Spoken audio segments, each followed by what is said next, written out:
Most people live their lives inside invisible walls, limits they didn't choose, beliefs they didn't question, and goals they never outgrew.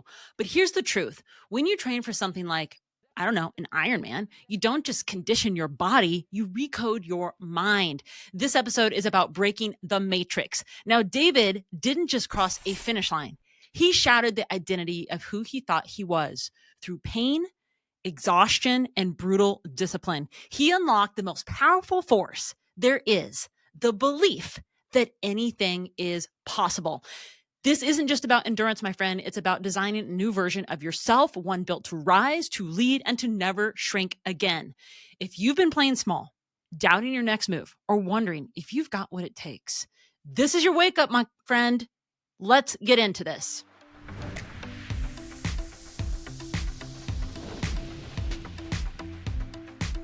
Welcome back to Embers Rising. I'm Wendy Day, and with me is my favorite human, co-creator, and the newly crowned Ironman 70.3 finisher, David Tucker. Now, if you are tuning in for the first time, let's get one thing straight. This is not just a podcast. This is a blueprint for your evolution. At Embers Rising, we're here to ignite the spark in you, the part that craves clarity, deeper connection, and systems that actually support your growth. Because you're not here to survive, my friend. You're here to awaken, to upgrade the system you've been living in and build a reality aligned with who you are becoming. Today's episode, though, is not about crossing a finish line. It's about crossing the threshold. David's Ironman 70.3 journey cracks something open: the realization that limits often are just outdated identities. And I absolutely love that. And if this hits home for you, and if you've been stuck in a loop, chasing goals that no longer reflect who you are, this conversation will help you burn through the noise and step into the next evolution. So if something lands deep, my friends, don't keep it for yourself. Pause, bookmark it, screenshot it, share it. Let's create a ripple effect of higher frequency humans designing lives that actually light them up. Before we get into this, though, I want to acknowledge you for tuning in today. You're not here by accident. You are here because something inside you knows you're meant for more. And to all of the followers, friends, and listeners who supported David on his Ironman journey, thank you. Every message, every DM, and every cheer from the sidelines, it meant the world to us. You didn't just witness the race, my friend, you were part of it. This community is so different. You are not just listeners, you guys are life builders. And we are so grateful to be glowing and growing in real life alongside you. By the way, if this podcast has ever sparked something inside you, if you've ever thought, hey, I want to go deeper, we would love to invite you into our private world. We've created a space where we share the tools, the systems, and the real life behind the scenes of how we're using AI to build freedom, how we navigate growth while still living boldly, and how we stay aligned when life moves pretty dang fast. If that's your kind of vibe, come hang with us. Go to wendyj.com/newsletter or click the link in the show notes below. Now, let's get into some wildlife updates so we can peel back the curtains and find out the real why behind David hitting the pay now button on his first 70.3 Ironman. Welcome, Dave. Wow. If I had known that I was going to get an introduction like that, I would have actually done an Ironman a long, long time ago. Thank you for that beautiful introduction. Well, you are now finished with the Ironman. It's been post a couple of weeks, and we tried to get in the studio last week to shoot this, had tech issues again, but here we are, and I'm so excited to share this with our listeners. So I want to break this down, but before we do, I want to know what's next. Well, what's next? There's always what's next, right? First of all, what was next was 1 full week of rest for my body. No working out, some short bike rides, and of course, stretching every day, but no weights, no running, and that felt awesome. A great recovery time, you know? Yeah, I mean, just for the mind as well. you have to. And I feel like I sort of peaked at the right time because my adrenals, I just felt exhausted a lot of last week, which was surprising. I didn't expect that. But what's next? I would like to do another Ironman this year. There's a couple of opportunities. I like it. And the only reason I say that, first of all, I had a really good time. I enjoyed it. Also, once you train for it, right? Like, do you want to wait a whole year to retrain up to do it? So I don't know if it's going to happen, if it's going to fit into our schedule, but I'd like to do that. but I'm looking forward to supporting you because you have some incredible races and we have some incredible ventures coming up. So We do. if this was my season, I did 4 races and I'm good with that. Um, and if I sneak something else in, then I'm good with that too. That's great. Training for me has been going well. I slipped something in my back. I wouldn't say slipped a disc or something, but I pulled out a rib in my back. What was it called, Dave? The floating rib? A floating rib, I which didn't know I had a I floating guess I rib. have heard of that term Yeah, before. floating rib. So I pulled something last week, and then I strained my whole muscle, a soft tissue, around to my abdomen. So it's been really incredibly painful the last like 5 days. And I even went on my long run over the weekend. And long runs, by the way, if you have not heard us and you haven't been following our journey around, long runs for me have now turned into 5 hours out there, which I can say I didn't know comfortably that I could actually do. And I don't know if it was comfortable, but just the thought of doing Like 5 hours. you expect that sort of stuff on Um, race day, right? right. Yeah. But for your Saturday morning, like, all right, roll out of bed and run 5 hours. So Yeah. So it's been going good. I think I'm on tapering now. I've got 3 weeks to my race. And by the time this episode comes out, I'll have 2 weeks. So excited for, the journey ahead. And then of course, hey, my friend, if you want to join us, we are heading to the Grand Tetons. So meet us at Jenny Lake in the parking lot. Let's take some photos together. But yeah, we will be there in a couple of weeks. And we're going to do the Grand Teton Loop. We're going to film everything. Super fired up about that. Yeah, I don't know. We've been really speaking with Jeff Peltier and Audrey Lafreniere, who have been guiding us in their video. Check out their video, by the way. I'm going to put it right here if you're watching on YouTube, of them doing the Grand Teton Loop, because it is really inspiring if you haven't seen that. And they inspired us to actually do this because the Grand Tetons are in our backyard. So we were like, I cannot believe we haven't done this loop yet. So this is about a 38-mile loop. We're doing it in a day. And you're thinking, yeah, that's pretty easy. But you got to add in, we've got a couple big mountain ranges to climb. yeah, there's like 6 or 7,000 feet of vert, whatever it is. And just hearing you talk, there's a new fear unlocked. I'm like, I probably need to be training for some vert in the next couple of weeks. I need to For focus on sure. that, which fortunately there is a hill right behind our house. It's not big enough to be a mountain, but it's go straight up. So It's worth it. Got to get on there. So we still got a few weeks left. But let's get into this. I was going to do some shout outs, but I think we're going to wait to the next episode of this. We have so much to talk about, and I really want to dive into your story, really break this down. It's kind of interesting to try to interview you here, but I did write some questions down if you're ready to get into this. I am. I'm strangely nervous, which I don't often get in situations like that because I do a lot of sales presentations and just all that sort of stuff. But Let's get into this. uh, you, the person you love more than anyone else in the world, you don't want to disappoint them when they write down 4 pages of questions. Well, I really want to walk our listeners through your experience, because I think just, hitting the pay now button is a big choice and decision you have to make. So when when that happens, what are you feeling? What are you going through? Because it's one thing of saying, hey, I'm going to make a commitment to do like the Grand Canyon. And you hit the pay now button when you make the reservations at the lodge. That's your pay now button. And then all of a sudden it's like, whoa, training's got to come in where we're going to be running now the Grand Canyon.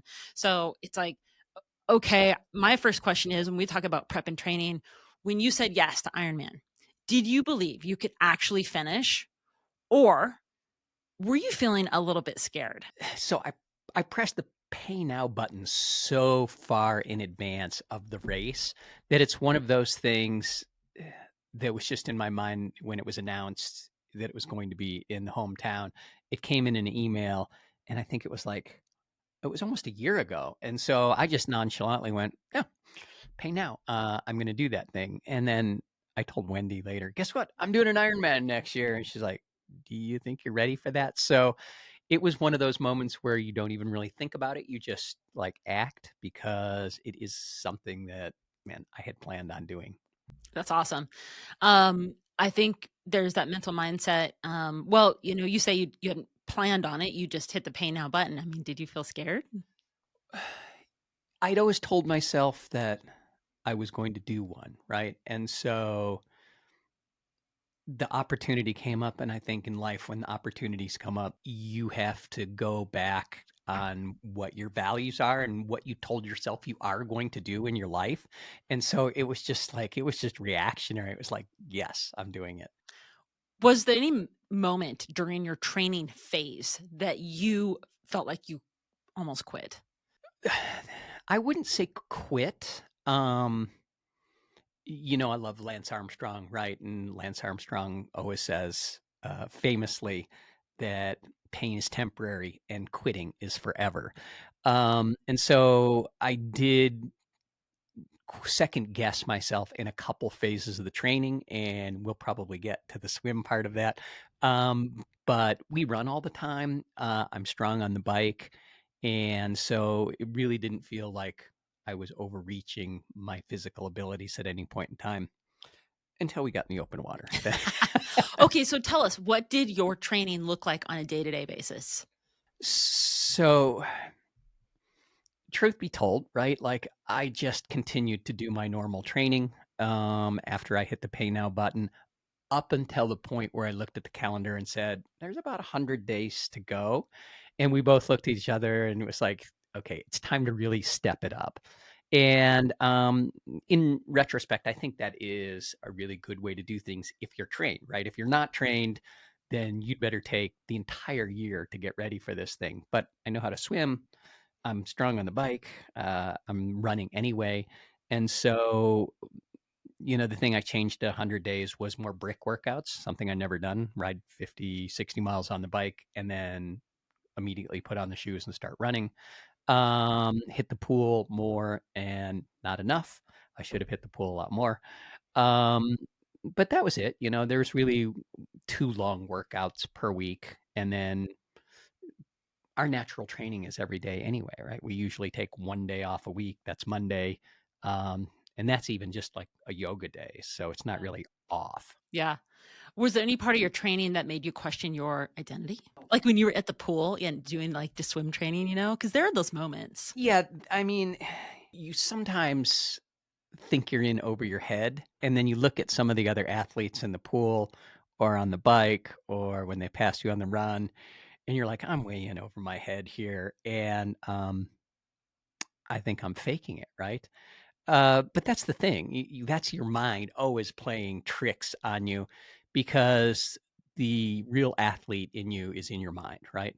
Your body, that's just the vehicle. That's just the vessel, and it has no say, right? It will break when it breaks, and it will give you feedback, but ultimately, pushing through the pain is a thing. So, yeah, I did at some points in time wonder, like, am I really an Ironman? It sounded so, like, far-reaching. Well, let's get into the pre-race weekend because this is where we want to break down for you guys what it was like for us to be there. Uh, because all that training now is in the bank. You've clocked all that. It's all now. I mean, it took what? I mean, you hit the pay now button in November, I mean, December, it was something like something that, like yeah. that. And so, I mean, then you kind of continued on January, February, March were about normal, and then I would say things picked up. April, May, June. Those 3 months, you had a race out in the Roby Creek area. You had like 3 half marathons, I think it was. Right, for me, I really felt that my weakness was the run, right? Yeah. And so, as part of that, I was doing long runs every weekend, and I just said, "Why don't I just do the local half marathons that are, bubbling up during that time period?" Because that's usually when they come in. So I treated them as sort of training runs. I was gonna run that distance anyway during the weekend, and I really did it specifically to train my mind, not even my mind, but my nerves around the start, right? Because I haven't done a lot of events, and for me, like, for whatever reason, my adrenaline just goes through the roof when I'm at the starting line, and you get this competitive, like, I gotta crush it, and for me, I've gotta work on that because, first of all, I don't have to crush it. Second of all, I've only been running for a couple of years, so I need to throttle things back and go hard, but not go crazy. Yeah. Yeah, absolutely. Well, let's get into the pre-race weekend because that is the big deal. Like I said, everything's in the bank and now you're ready to roll. When you hit, I guess let me rephrase that. What hit you when you saw the words Ironman athlete next to your name for the first time? I mean, because there's like you've never see that. Right. It was sort of overwhelming, right? Because We got to the village. you get yeah, Let's break it down. you get to the village It and was like Thursday. We get to the village, and the first thing you do is you walk through what they call the Ironman Village, which is all the merch. And the merch is fantastic, by the way. If you are just a spectator and you want to go down and get merch, it is like the place to go.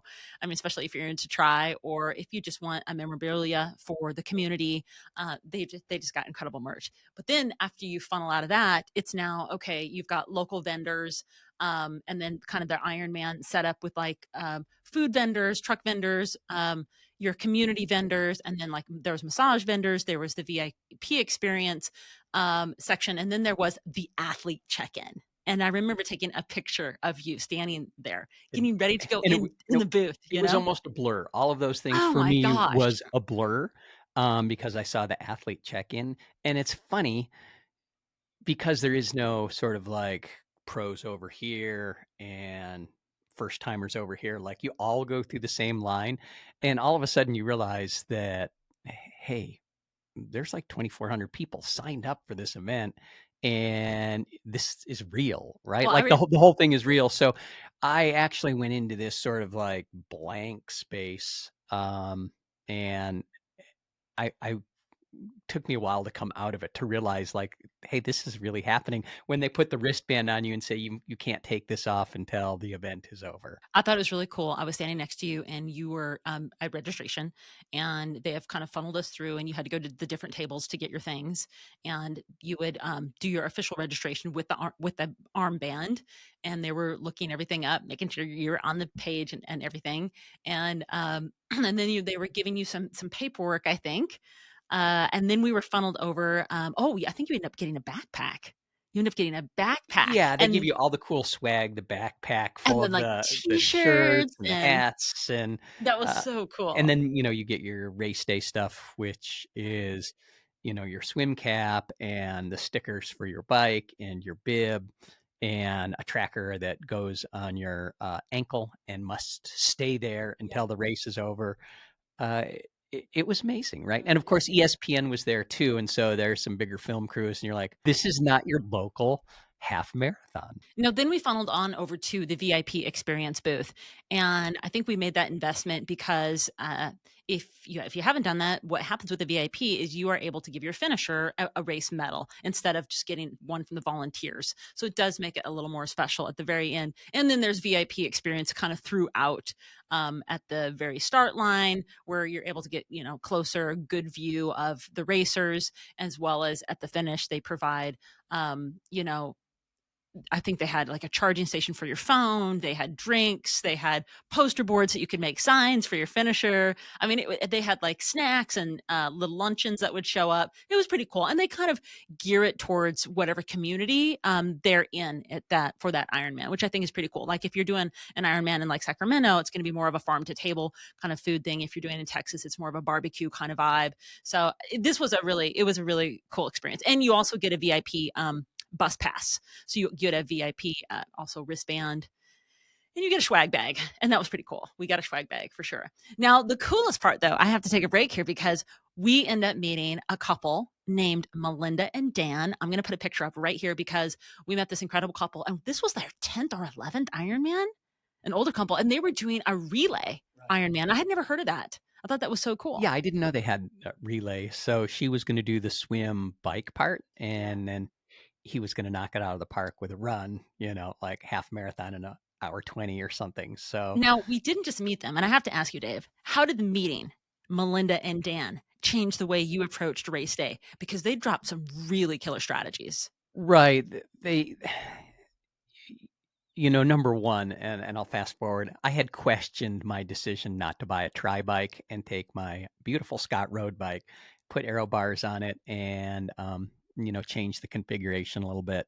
And I revealed that to them, and they both gave me a fist I bump. was gonna say that was Like, pretty cool. that's the way Yes. you should do it on your first race. You'll be fine. You'll probably be faster than half the people on tri bikes, which ended up being true. And she did drop a couple of other knowledge bombs, like about the swim, right? And I don't want to get too far ahead, but she had told me a strategy that was different than the one I had in my head. And I had this pre planned thing I was going to do with the swim. And she's like, actually. That's a good plan A, but plan B is open your field of vision and see what's actually going on, and you may see an opportunity that is different than your plans. So that's what ended up happening. The cool thing is we sat with Melinda and Dan during the athlete briefing. So that rest of the afternoon, we were sitting there, we're at athlete briefing. All the athletes were coming around. I think there was like, I want to say 2 briefings on Thursday, maybe 2 on Friday, something like that. Maybe 4 Two or altogether. three each day, and they were packed. And just this particular Ironman had some logistical challenges that you don't usually see. Most Ironmen have one place where there's T1, T2, and the finish line like all in one location. And this one, T1, the swim was 15 miles away from T2, where you did the transfer into the run part of the race. And I forgot to break this down. If you are just listening and saying, hey, I don't know, are you guys talking about a full Ironman or a half Ironman? What is the breakdown on the half Ironman, Dave? So it's a 1.2-mile swim, 56-mile bike, and then you run a half marathon Okay, cool. with So snacks. with snacks. And a couple little incredible things that you found out, which we're going to get into. So I want to continue walking through. We had athlete briefing, which was incredibly insightful. All the questions in my head, they pretty much answered. I was really impressed with the athlete briefing. I don't think we walked away with too many other questions. No, we went in with a lot of questions, and I didn't have to raise my hand. They were all answered. Yeah, So that was great. they're pretty thorough. I mean, the Ironman, shout out to their organizational skills. Incredible. It's incredible. World They class. roll in semi trucks It's a and takeover and completely. set up this village, and of course, the bike racks for 2,500 bikes or whatever it is. It's crazy, and the whole thing is so organized. It's amazing. Yeah. It was just so much fun. So that was Thursday. Next day, Friday, that was the bike drop off day. And also Dave and I wanted to go back to the venue and see if we could check out the transition of T2 and how it was set up so we could get a bead on where the bike was going to go and where the run bag and gear was going to go. So walk us through that because we actually end up doing the venue first before we did the bike drop off. So we went back to that venue on Friday Yes. morning. So I guess if I had any sort of hesitations or fears, it was how am I going to find my bike? And then, of course, how am I going to find the place I'm supposed to drop my bike off? So we drove the bike up on Friday, and it's kind of cool because to get into the bike transition area to drop off your bike, it's athletes only. So you got to show, all your credentials. Wendy can't go in there with me, no family, friends, team, coaches, anything like that. And so all of a sudden you're looking around and you're like, oh, that guy's dropping his bike off at the pro rack, Well, right? Because they have yes. some pro racks. And so again, you're commingled with every sort of athlete, first timer to someone who's in contention for the world championship. But it was so well organized, and Wendy helped me so much afterwards visualize like, here's where you're going to get out of the water. Here's where you're going to go down. Actually, there's 2 trees right there, where you take a left to get in to your bike. So don't worry about where it is. Just focus on the 2 trees, run past them, take a left, and your bike will be on the It was left. And perfect. so all of a sudden, like that fear was unlocked for me. I'm like, I got I this. can remember this, Yeah. so I'll be good here. Because you can be scattered after you get out of swim. And swim's like, okay, now your mind's in this different transition, but we're not going to get there yet. Okay. Well, and you're looking out at like 2,000 bikes. a couple acres of bikes. I Yeah. mean, they're just everywhere. And, when you step back, and I'm sure you'll put some photos or video up, Yeah. it all looks the same. Right. Yeah, it does. Okay. So tell us about the venue. That was T1, by the way. So we went back down to the venue T2 to check out where you're going to hang the bike and get your run gear. Yeah. So we snuck in there the day earlier and got kicked out very quickly by security. They're like, Well, you're we not, tried on Thursday when yeah, they you're, originally opened, and they weren't really quite set up, which was kind of good. So it's good that we actually went back on Friday. yeah. So then we found exactly where, my transition spot was to drop off my bike and pick up my shoes. And then we did the same mental process of just backtracking it to where I would dismount from the bike and come in. And again, it's in this beautiful park in downtown Boise. And it was just really, as it turned out, like there's some are they oak trees? Yeah. Large oak trees in the park. And Wendy's like, you're just going to stay to the left of the oak trees.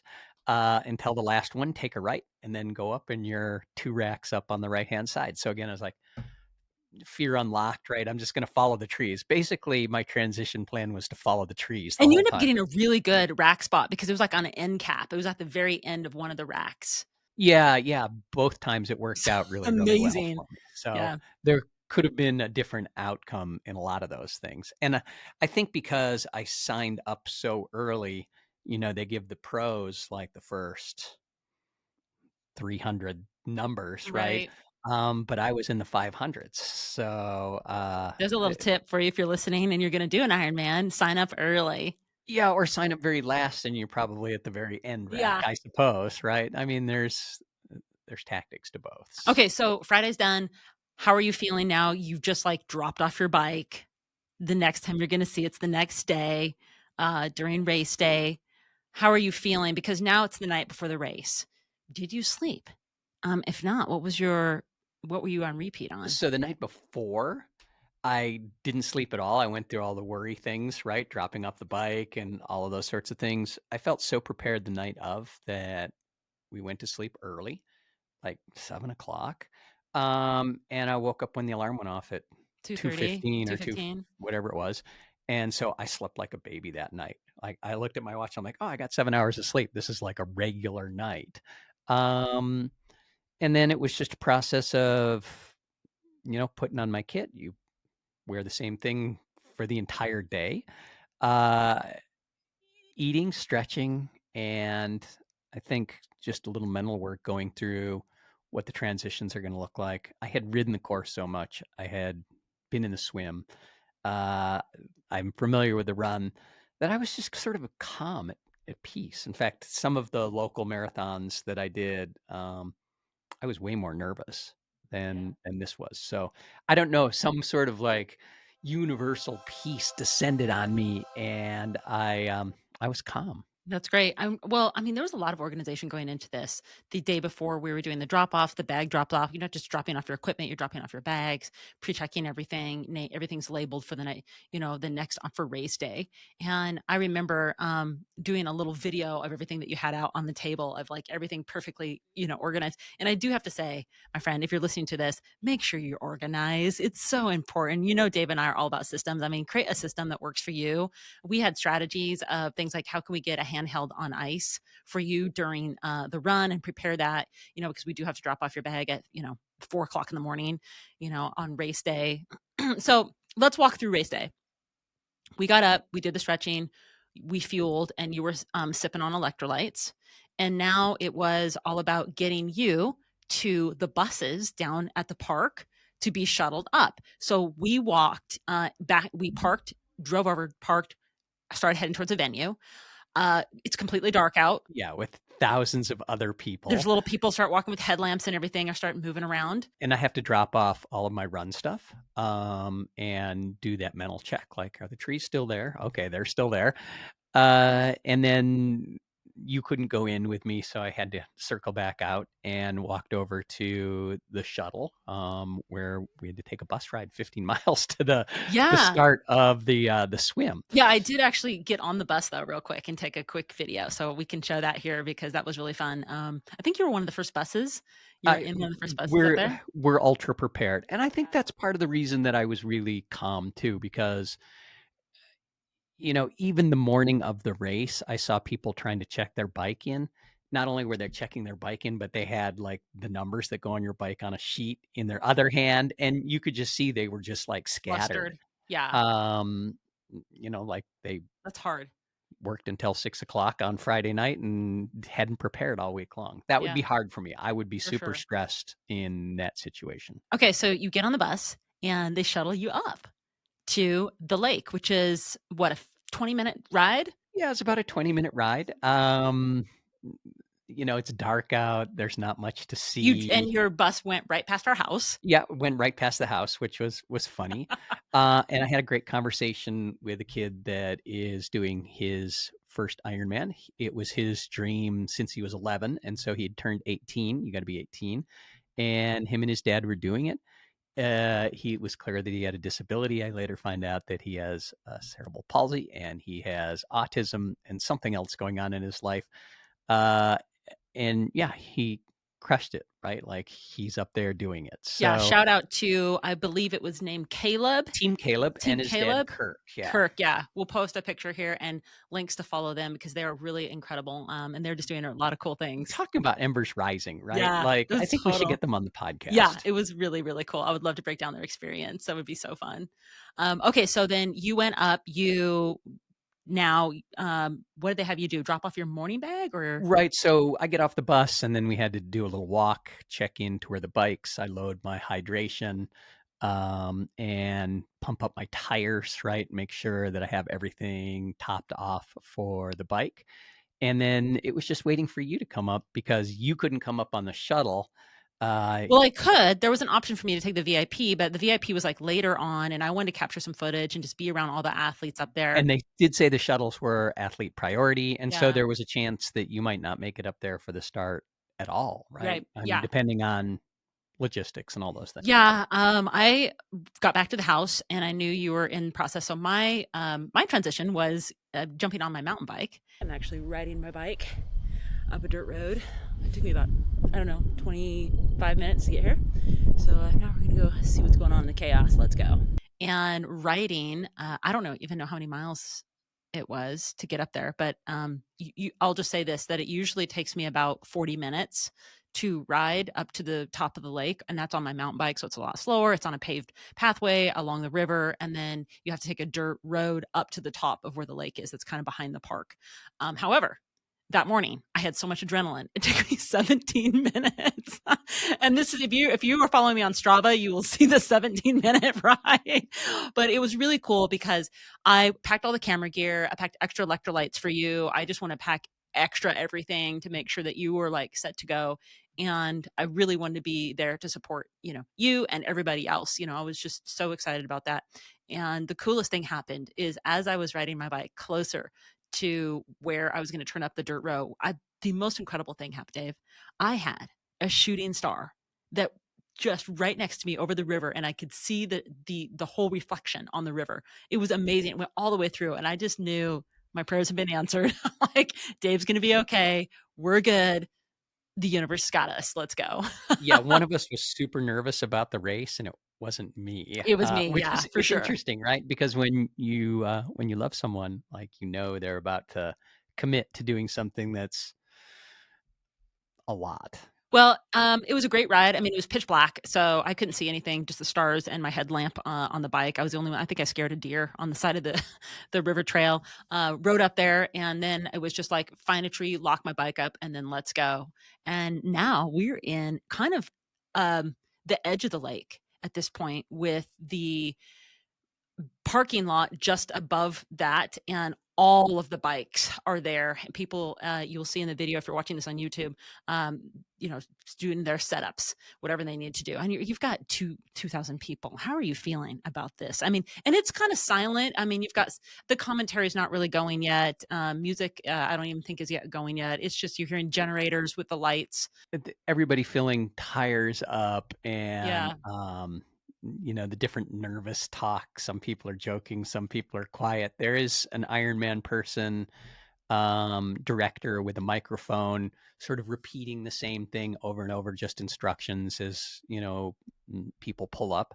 But the interesting thing about the venue is where the transition is not where the start of the swim is, because it's a point to point swim. So after that, after we met up, we had to walk. We we had to did walk around the lake to the other side, and it was a good, I don't know, three quarters maybe, of a mile. yeah, something like that, in Yeah, the dark, with your headlamp on and waiting for the sunrise, which I thought was cool, right? A lot of people very were not cool. prepared for that because they hadn't asked the right questions or listened up. So some people were very confused. They're like, "What are we doing now? We got Yeah. to walk?" And I have to say, this is the moment where I know we didn't talk about this earlier, but it just came to me that we didn't talk about a lot of your swim training out there. Without that swim training, I do not think you would have been standing so comfortably in the chute of 2,000 people. No, I wouldn't have been comfortable at all. Um, and that goes back to the training. I decided it's time to do open water swim about 3 weeks before the race.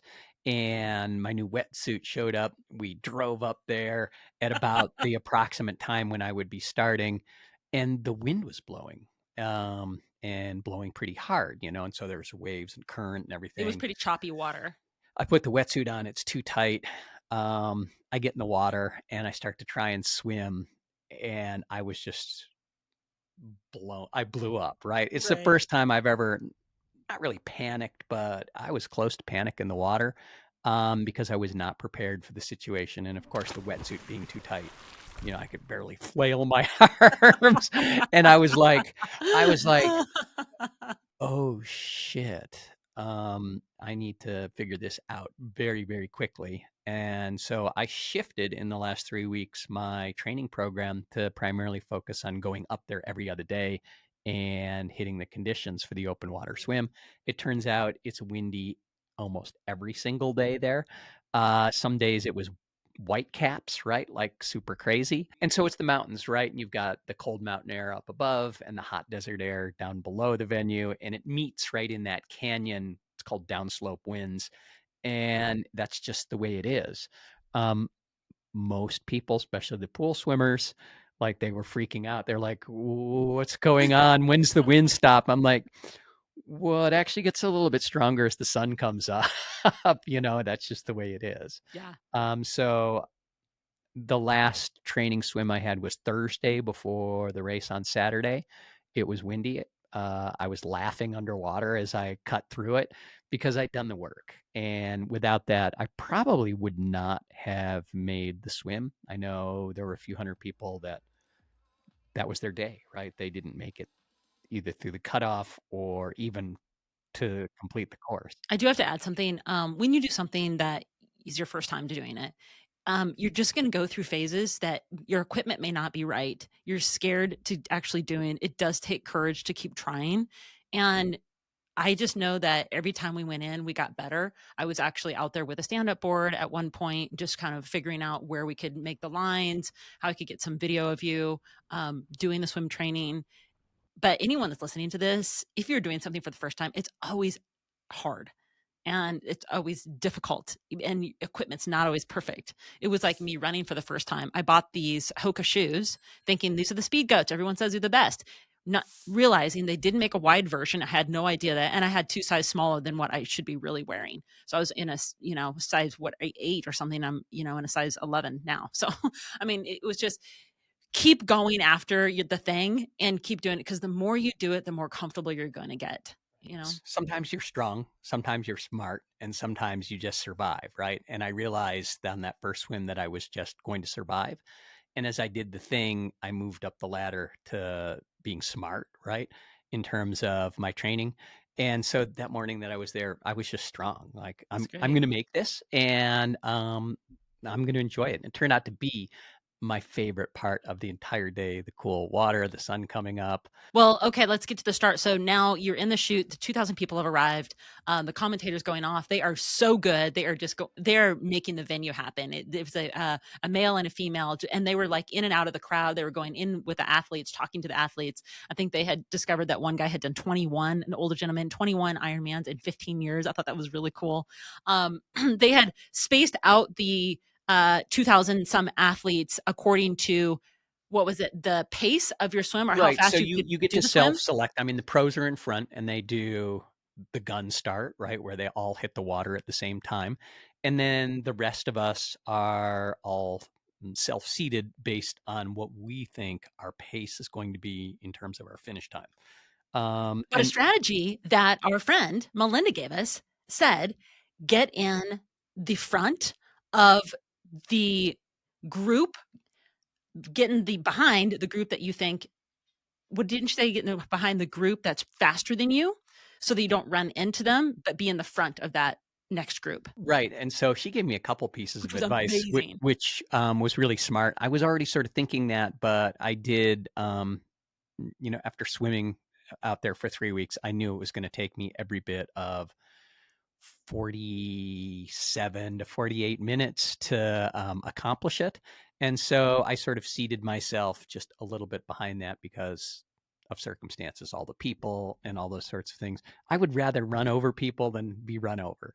And so it was funny because with the wind and everything, people started pouring back, right? They were pulling back and pulling to the back of Yeah. the row. I thought I was going to be the last one in, but it turns out not. No, it was great. So everybody was getting going, and I had stood there for about an hour and almost an hour and a half, I think, because we were there pretty early, and it was time for you to get in. And I ran in real quickly, got a quick video. You're like, hey, and you look so calm and ready, just like I'm ready for this. Let's just go. I think the volunteer holding the sign was like right in front of you. I came back down to the commentator. I did a blink, and you were already in. I Right, couldn't believe it. and so it was Melinda's advice, right? And my plan was to get in the outside chute, to stay on the outside of the chaos and go wide the whole way around. And, apparently, that's what everybody else thought, right? And I remember what she said. She said, "Open your eyes and look for the opportunity." And I looked and, like, people are just sort of like cows herding themselves into the right 2 lanes while the left lane is virtually open on the inside. And I'm like, boom, there's my in. And so all of a sudden, I'm like 20 people ahead of where I was. And, the lady's like letting people go every 4 seconds. And I was in the water, I was It's so off. great. And I baked that into the rest of my swim. Well, first of all, when you got off, I was so upset that I didn't get a film of you getting in the water. I was so upset. Turns out, when we went back to look at the footage, what happened is I was freaking out, and I walked down this dock that you can go down where all these people were, and literally you were swimming right next to me. And that just like gives me goosebumps. And I didn't know that, but I was like, oh my gosh, I've missed him. I missed him. I can't believe this. I'm beating myself up, like worst wife in the world, beating myself up. And then there you were in the water after we look back at the footage, and I didn't know that. I'm trying to like find you. You were swimming right next to me. I just didn't know. I mean, everyone looks the exact same with the wetsuits and the green, cap Penguins in green and, and yeah, pink. pink caps. Yeah, pink cap, So swim caps. So that was really cool, and I did get some great footage of everyone kind of leading off. At that point, you were off to do the big run, and your tracker had pinged my phone, and it was a little bit off because we're up in the mountains. So it basically said you had done the loop in like 15 minutes, and I'm like, what? This is that'd have kind of been weird. great. And it's like, oh, you're back at the T1. I was like, that's interesting. So I'm making a beeline back over the 3/4 mile hike back over to the T1 so I can actually get down and watch swimmers come in. Meanwhile, you are on your swim and now doing the buoys that they had to, which I have to say, they set that up. They had safety people that was incredible to see the boaters, the Boats, kayakers, jet kayakers. skis, stand up paddle boarders for safety. They had everyone And there, and even, pads out there that if you were in trouble holding or you pad, needed adjustment a pad. rest, you could grab onto, Yeah. which was another great piece of advice. I thought if you held on to something for even a second out there, you were disqualified. But I come to find out you actually, if you need a rest, you can take a rest and they don't ping you as long as Awesome. you finish the whole thing in an hour and 10 minutes. They've made it comfortable for everybody to do, so you can too.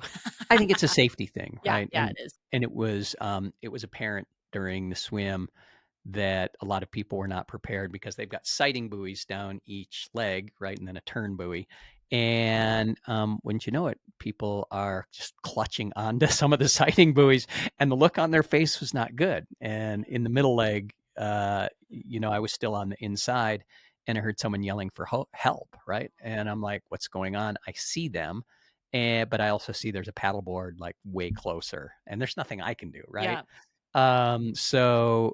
That's the sort of day it was out there in the wind, current, waves, and cold water. yeah, so It if it you it was chaos. It was chaos the out there. practice though to be able to get in the open water, and it's just the way that particular Ironman, we're not saying that all Ironmans are this, just that particular course here in Boise, Idaho is where that lake is, you just need to be trained in that if you're gonna do that kind of lake swim. So And I will say you need to be prepared for that no matter where you go because those conditions can show up on race day anywhere. anywhere in the world. And doesn't matter if you're doing it on a little pond, right? And If the wind's up, it can get crazy. normally these community races are either in a river or a lake. So, we don't have the ocean right here. So, it's one or the other. So be prepared.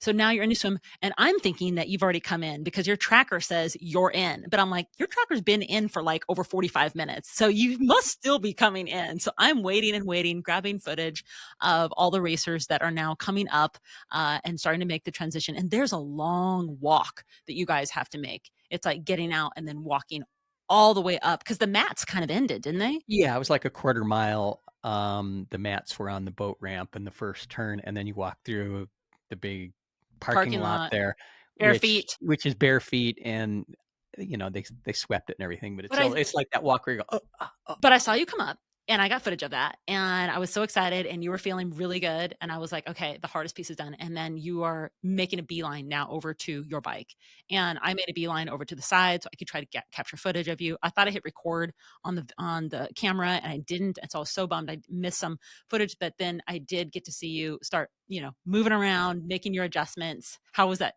going for you? So I remember it exactly. Go to the trees, take a left, there's my bike. My other fear was that there'd be, like, 2 big people right next to me wrestling their bikes. That wasn't the truth, right? Like, I was able to just grab my stuff, and I just decided I was gonna go slow. That was my plan, to make sure that I didn't miss anything, and, um, and so I was meticulous about that. Took a deep breath, a prayer, uh, didn't try running my bike like a madman to the, mount line. Um, skipped over there and got on my bike, saw you. No, it was great. I mean, you were putting your sunscreen on, you were checking your water bottles, you were checking your computer, you were checking just making everything was, like, in alignment, you were putting on your hydration pack, like, everything was slower than, but even that's actually nice because now you're kinda mentally making the transition where everybody is just rushing. Yeah, I had no delusion that I was gonna win anything, and so I would rather just have the experience, than try and rush through it, Yeah. and rubber band my shoes to the pedals Right. when I've never done that before, right? In Yeah, fact, quick tip, I wore my mountain bike shoes because they have the recessed cleats, so you can walk or lightly run in them, and that worked out just fine, so. that's great. Okay, so now you're on your bike. I remember seeing you come out of T1. I had a video of you coming out and then heading down the hill, and now you're making your bike trek the 56 miles. Tell us about that. Um, so I figured once people got on the bike, it would be like game on with the race face and the speed, right? And so you cross over the dam and then down a pretty long downhill. And I passed a bunch of people on the dam. I'm like, what are we doing here? And then I made the turn onto the downhill, and all I could hear was just the squeal of disc brakes. Wow. And I'm like, what are we doing? Right. And so I passed another like inordinate amount of people in that downhill. And then it just was sort of like falling into the quiet of your own rhythm. And yeah, the bike went by pretty effortlessly. There were a couple places. Remember the wind at the lake? Well, that same wind is down in the desert. And so there were some headwind issues. But I'd ridden the course like 7 times in the previous 7 or 8 weeks. You were So pretty comfortable with the I was course. really comfortable. I mean, it's only 56 miles, right? So, it's not something that we haven't done before together. Right. Yeah, for sure. And was there any tips that you can share with us on the bike? Because I think Melinda did give you a strategy for the aid stations out there. So I was a little concerned about the chaos of the aid stations, because people talk about there's just bottles all over the ground, and, um, so I wore a hydration pack because I trained with a hydration pack, and I really think that was a great strategy for me. I'd probably do it again. You had bottles on your bike though. And I had bottles on my bike, but I had all of the water and electrolytes and fuel that I needed, right? All my gels here. Um, and so I thought I was gonna skip the aid stations, but it ended up, because it was hot out, grabbing water at the first part of the aid station, drinking it, and then, dousing myself and getting rid of that bottle so I didn't have it with me. So I hit all 4 aid That's stations. great. It was good. That's great. So now you're coming back in and you're on the final downhill of the 56 miles and you're coming down into T2. Tell us about that. Right. So on the course, again, it's 2,000 plus bikes on the course. So there were some accidents, there's some ambulances, there's people broken down. Uh, Everybody sort of that last downhill again was going relatively slow. I thought. but it was tight, so I passed people in there, followed a couple of the pros that were doing the same sort of thing, and, yeah, and then you are in T2 where the start finish line is, and the announcers and all the people, all of a sudden, you're out of the quiet of the desert by yourself, and you're in this, like, arena, and it's a little distracting, to tell the truth, right, with all the cameras and Oh, stuff like that. absolutely. I remember standing there, waiting for you to come in, and you had come in, but you had dismounted quite a bit early. I mean, early where they had you, but that's a long walk to get over to the next transition. They had a dismount zone, you dismounted, and then you basically have to walk your bike through that and then into the T2 transition, which now you're on like a grass park area. Yeah, so I'm in the grass, and, again, I just follow the trees, that was the program. Took a right, there's my spot, hung my bike up, noticed that the person next to me had hung their bike up the wrong direction, and it was trying to fall over, and then again, just took a minute to ground and, move on to the next step, put my shoes on, and I had pre-planned to move out from transition to this little shady spot that was by the beginning of the run to just do a double check and check myself, and open up some fuel so that I had that for the first part of the run. I think pre-planning your safety stops in a mental, emotional, mental space is so important when you're trying to do or think about doing an Ironman like this because there's so many transitions and you don't want to forget something. And being able to just stop and take a breather and just be like, okay, I'm about ready to go on the run. Taking 30 seconds or less, even 10 seconds, is not going to make too big of a deal, especially if it's your very first one and you're just trying to get through the rhythm of what this is like. So I think that was really smart. And I remember after that, I saw you come through and I remember getting video of you actually coming through the T2 and heading out on your run. Heading out on my run, I stopped, I gave you a kiss, Yep, that was great. uh, illegally asked, "What's my elapsed time?" So Wendy updated me where I was at, and then I hit the run. Something I had not realized was going to affect me on the run was I got kicked in the calf during the swim and had a pretty bad cramp in the water, which slowed me down for a few minutes. And it never showed up during the bike, but on the run, it immediately said, "Hey, we're here." And so it was challenging to go out on the run and realize that you've got sort of an injury that you're going to have to work through. And you Um, did. You were kind of one foot in front of the other, and just making it happen. I remember seeing you out there. We saw you a couple of times. It was like a loop trail that you had to do. So it was like two 6.5-ish mile loops that you were doing. And I believe the trail was all along a beautiful river on both sides. A trail, and I meant it's like a paved pathway, and there was spectators and cheer squads all along that whole 6.5 mile loop. yeah, and so that gives you a lot of energy. Um, and in our training and in being an athlete, you realize you have another gear. There's always another gear in your body, and you just have to dig a little bit deeper. And that's one of the things about what we do that I love, right? Most people never dig down that deep to find that next gear and realize, hey, there's a lot more in the tank than I think there is, and push through. And so that's really what I needed to do with the run because it was hot Well, too. there's another cool strategy that you had. Tell us all. You had practiced and actually had with you. I mean, you ended up having an ice bottle, which was great when you started your run.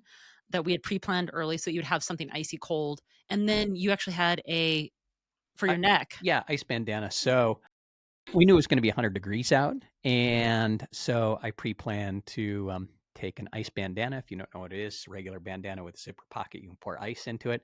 And so one of the first aid stations that I hit, I filled that up with ice and tied it around my neck. And now you've got this nice iciness draining down your back, keeping your neck, your head, your back cool. And And then I think a lot of other runners wanted that ice bandana.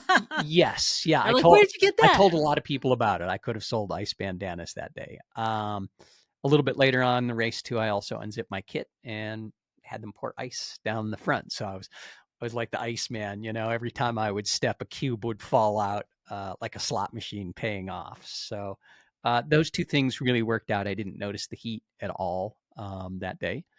It was just slow with the leg injury. Fuel was perfect. You had coached me and helped me on what to do with the fuel. If anything, I probably consumed too much carbs during the bike ride. Um, and so I felt a little bit bloated, right? But I never bonked or had that experience. And so for the run, I just chunked off carbs every 15 minutes, a little bit at a time, right? Just getting it into your system. Yeah, that's great. So now you're coming through. I'm in the whole VIP experience now, and I have access to the VIP booth, which was set up right next to the finish line.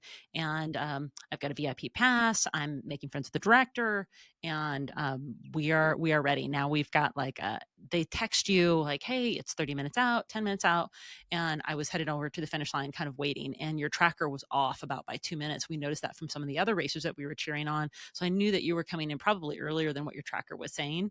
And I was at the finish line and I was so excited. And what were you thinking when you were making that last mile coming in? I mean, you know that this is it, man. You have done it. You are about ready to cross the finish. You're about ready to enter the red carpet.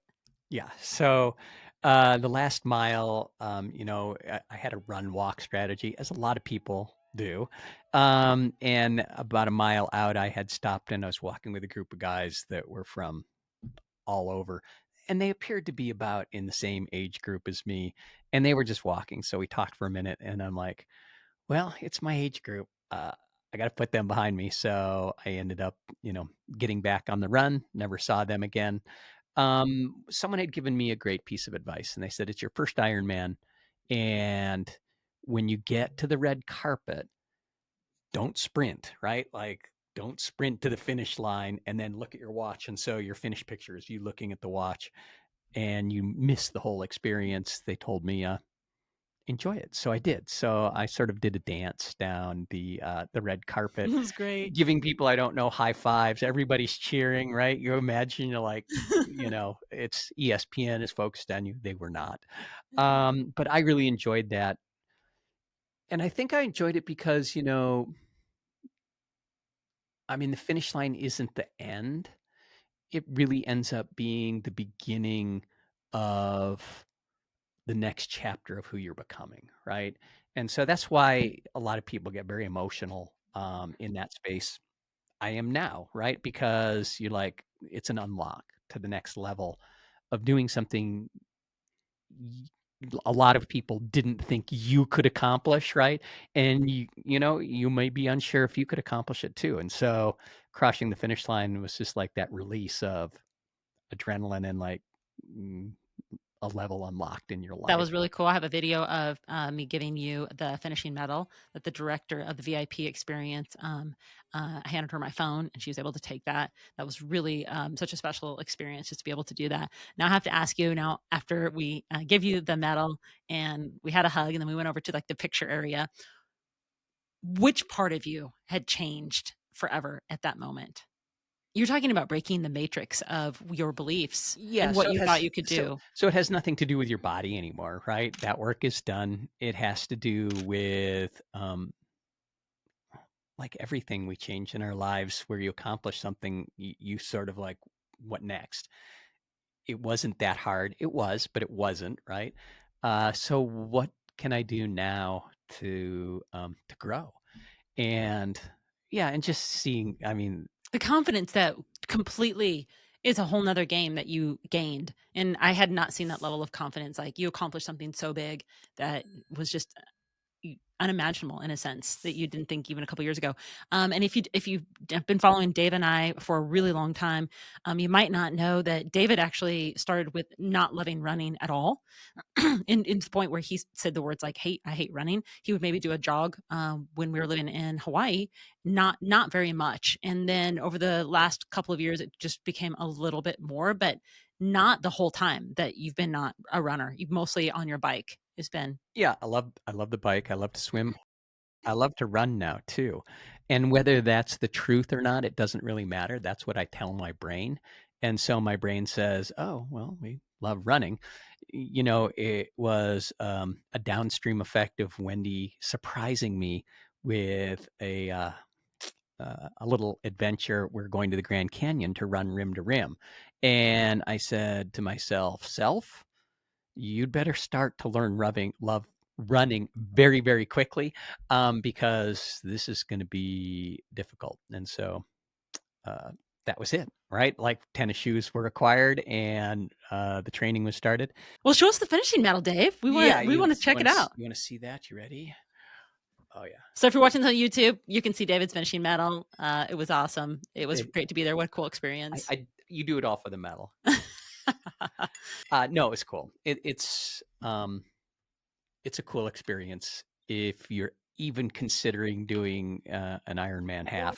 Do it. Do a relay or Or relay a relay. and group up with someone and make it fun, like our friends Melinda and Dan, who are living a lifestyle of this, and this is their 10th or 11th Ironman. Yeah, and you meet a lot of cool people and get out of your comfort zone. It's a great venue to be part of. I've never needed events to train, right? I train because I value my health. It's one of my highest values. And so it was funny. What was the conversation we were having this morning? Someone asked you, like, is David in the best shape of his life? Or you told him that.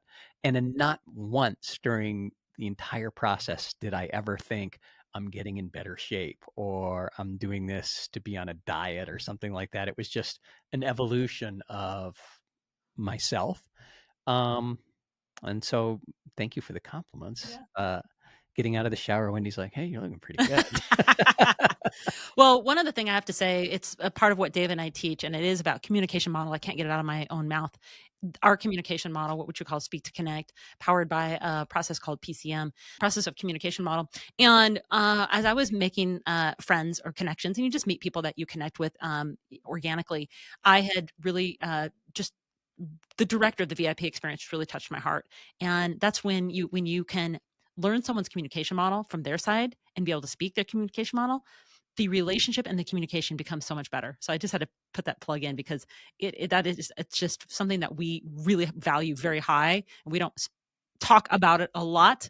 We do talk about it in our programs and through our newsletter and that sort of thing, but not a lot here on the podcast. Anyway, Dave, any last words before I close this out? Do an Ironman if you even are thinking, you're not racing against any other people, really. You're racing against your own limits. And that's where the growth happens. If you get to a point where you're at the front of your age group or, at the front of the pack, then yeah, maybe you are racing other people. But for the most part, most of us, the bulk of the 2,000 people out there are really just racing their own limits. Well, high five, my friend. You have done a fantastic job of doing the finishing and crowning you as a finisher of Ironman 70.3 here in Boise. And I really, really, really am proud of you. I just think it's just. I had the best cheer squad ever and the best coach. Yeah, there's two people I want to thank. You, were incredible in every moment of your support and pushing me like you should be out there swimming. And the other person I'd like to thank is my coach, which is ChatGPT. Yeah, I built a custom Ironman 70.3 coaching system. I didn't build it. AI built it, and it pulled from some of the greats and really helped me work through things. That's great. And if you want that system, get into our programs. But hey, that's a wrap on today's journey through Ironman 70.3 start line to finish line, the breakdowns to the breakthroughs. And if you take one thing from this episode, let it be this, my friends. You are capable of so much more than you think. The finish line isn't out there somewhere. It's built moment by moment, decision by decision, mindset by mindset. And we hope that this episode has inspired you to stretch your limits, question the stories you've been living in, and lean into the version of you that knows anything is possible. If this episode moved you, please share it. Send it to your accountability partner, your growth squad, or the one friend who's been on the edge of something really big. And listen, if you're not on the newsletter yet, head over to wendyj.com/newsletter. That's where we share the behind the scenes, the tools, and the wild adventures that David and I called life, lifestyle, and living. As always, we appreciate you. Keep pushing boundaries, keep chasing horizons, and most importantly, fuel the fire inside you. Aloha. Aloha. Aloha.